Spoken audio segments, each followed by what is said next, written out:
Our train was a little bit late, scheduled for a midnight arrival, and at around 11:30 p.m., Belle and I would head down to Winnipeg Union Station. Now, that train would stop about 15 minutes outside the station due to a backlog of freight traffic, and that midnight arrival would quickly turn into a 2 a.m. arrival, which soon became 3 a.m., 4 a.m., and by the time the clock struck 5:30 in the morning, the station staff had completely abandoned an estimated arrival time altogether. And while this wouldn't be as bad if the station had a lounge like they have at Pacific Central in Vancouver, Toronto Union Station, or Montreal Central Station, VRL did commit $25 million in 2023 to improving the station, so hopefully that will change soon. But this station has actually been the home of the Canadian in Winnipeg since 1979, when VRL took over all Canada's passenger service for the Canadian Pacific and Canadian National. But prior to that, from 1955 until 1979, the Canadian actually operated out of the Canadian Pacific Station at the corner of Higgins and Main. The Canadian Pacific would complete this station in 1904,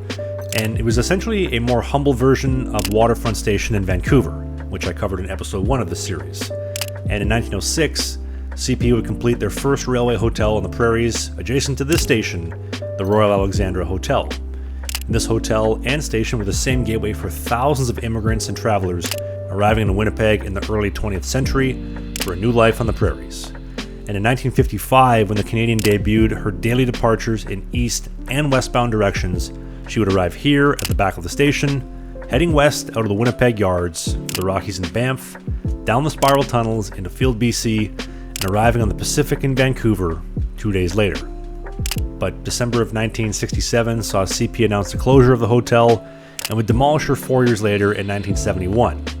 And although the adjacent station would continue to host the Canadian for 8 more years until VRL was formed in 1978, and the following year in 1979, VRL elected to use exclusively CN stations for all their major railway depots, moving service over to today's Winnipeg Union Station.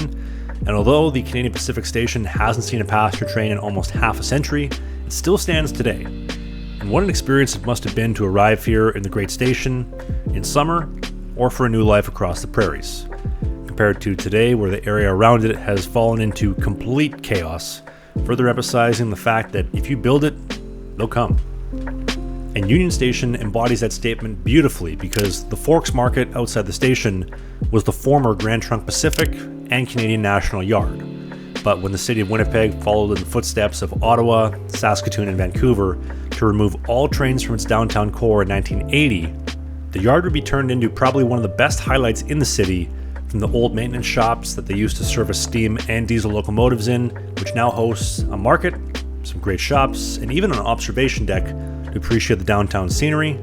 the city TV building, which used to be the steam plant which would heat and power passenger coaches, which were never converted to electric power until the 1990s, over a decade after this yard was completely removed of all trains.